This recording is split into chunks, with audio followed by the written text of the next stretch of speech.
Il s'est engagé dans la guérilla révolutionnaire avant d'être accusé d'un double meurtre. Voici l'histoire de Pierre Goldman. Il y a une fascination, il y a une séduction qui s'exerce. Un jeune homme brun vient de tuer 2 femmes dans une pharmacie. Il est un personnage qui symbolisait beaucoup des fantômes de ce siècle. Et finalement, personne n'est sûr qu'il est totalement innocent.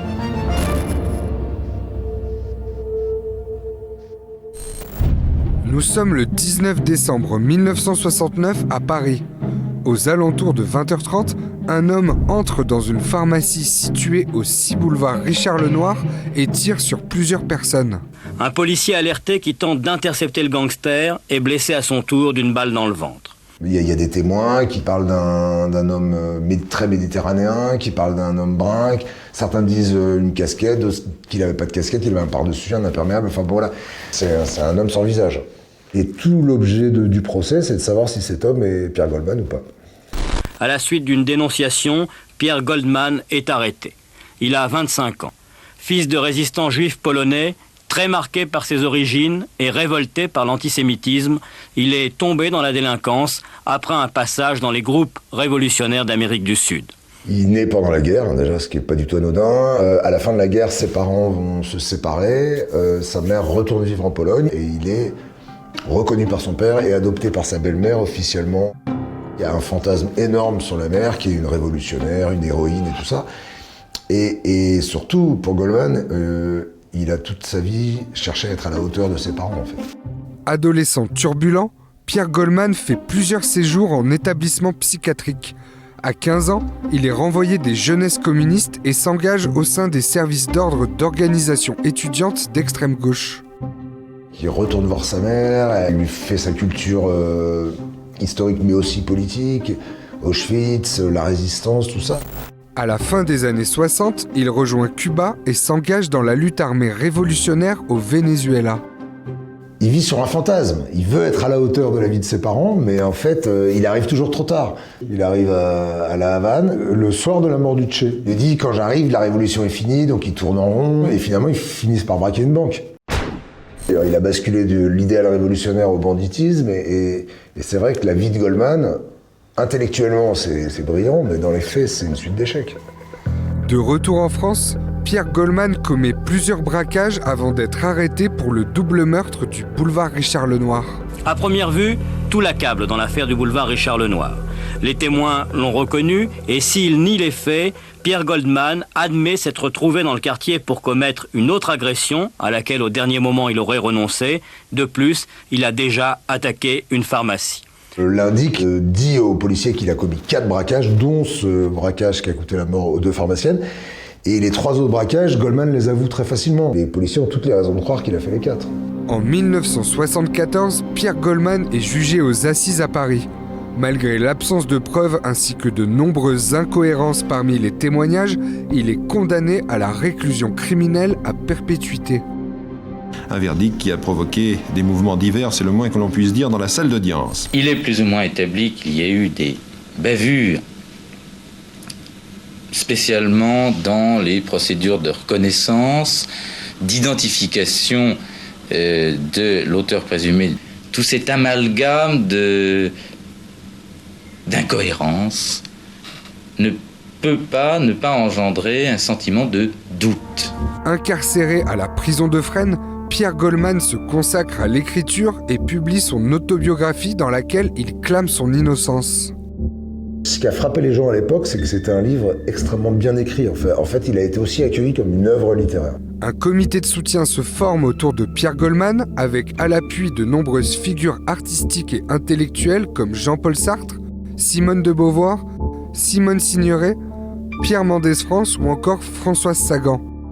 L'affaire Goldman inspire même une chanson à Maxime Le Forestier. Je dis que Pierre est en prison. Il y a eu un emballement du petit milieu intellectuel de gauche parisien à l'époque autour de lui. Le moment où Goldman devient un peu une pop star, c'est le deuxième procès. Pierre Goldman comparaîtra de nouveau le 26 avril prochain, mais cette fois devant les assises de la Somme. Des assises qui, 6 ans après les faits, devront dire si Pierre Goldman est bien l'auteur du hold-up du boulevard Richard Lenoir. Un procès qui reflète peut-être également le malaise et les doutes de notre société. Il a beaucoup de supporters dans la salle et ça lui plaît d'emmener la salle avec lui, se rendant pas compte qu'en fait il joue une partition extrêmement dangereuse. Il est extrêmement provocateur, il résiste jamais au plaisir du bon mot. Voilà, il est irrévérencieux, il est transgressif. Pierre Goldman, sous-entendez-vous que la police de ce pays est raciste? Ah, non seulement je le sous-entends, mais je l'affirme. Eh bien, c'est une honte! S'il vous plaît! Monsieur le Président, je pense que ce que mon client a voulu dire, c'est que certains policiers peuvent parfois avoir un comportement raciste, certainement pas que le corps policier dans son ensemble est raciste. Non, je veux dire que la police est raciste, absolument toute la police. Finalement, faute de preuves, il reste que la parole. Donc on sait parole contre parole. Lui, il dit les témoins sont des racistes. On a frisé le ridicule. Ce témoin a répété que c'était pas un Français. Il avait l'air arabe. Est-ce que cet homme est bien Goldman? Oui, je le reconnais, Monsieur le Président. Est-ce que Goldman a l'air arabe? Ben non, Monsieur le Président. Il a eu l'intelligence, l'instinct et probablement aussi la sincérité de politiser son procès. Le sort de Pierre Goldman se joue en ce moment dans la salle des jurés du palais de justice d'Amiens. Doit-on condamner au bénéfice du doute ou acquitter sur la présomption de l'innocence? Voilà où la justice est concernée tout entière. Après 4 jours de procès mouvementés, le nouveau verdict tombe. Cette fois, Pierre Goldman est déclaré innocent du double meurtre du boulevard Richard Lenoir. On est heureux, je crois que les gens qui étaient dans la salle ont montré qu'ils retrouvaient une justice. Je sais que pour mon père, ça représentait énormément et je crois que pour tout le monde. Il est innocenté au bénéfice du doute. Il n'est pas innocenté parce qu'on est sûr qu'il est innocent. À sa sortie de prison, Pierre Goldman collabore quelque temps au journal Libération et se consacre à la musique.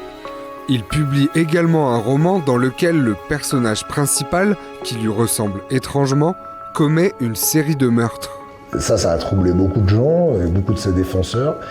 En 1979, il vit dans le 13e arrondissement de Paris avec sa femme, épousée en prison.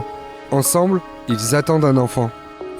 Aujourd'hui, à 12h30, en plein Paris, dans le 13e arrondissement, Pierre Goldman a été abattu à coups de pistolet par 3 inconnus. C'est sur cette petite place calme, devant le café où il était connu, que Pierre Goldman a été assassiné. Un commando de tueurs était au rendez-vous. Il est venu devant le mec et il a tiré là sur la poitrine. Il y a eu combien de coups de feu exactement? 3 coups de feu. Il a été tiré à bout touchant ou de loin? Ah ouais, non, tout près. Hein. Oh là là. Il y a la piste de l'OTA qui est évoquée, il y a la piste d'un règlement de compte de la police, d'un syndicat de la police ou de policiers d'extrême droite. Enfin voilà, c'est toutes les pistes possibles. Les 3 hommes qui l'ont tué aujourd'hui, près de son domicile à Paris, ont revendiqué l'attentat. Ils affirment appartenir à une organisation qui a pour titre Honneur de la police. L'agence France-Presse recevait un message téléphoné. Pierre Goldman a payé ses crimes. La justice du pouvoir ayant montré une nouvelle fois ses faiblesses et son laxisme, nous avons fait ce que notre devoir nous commandait.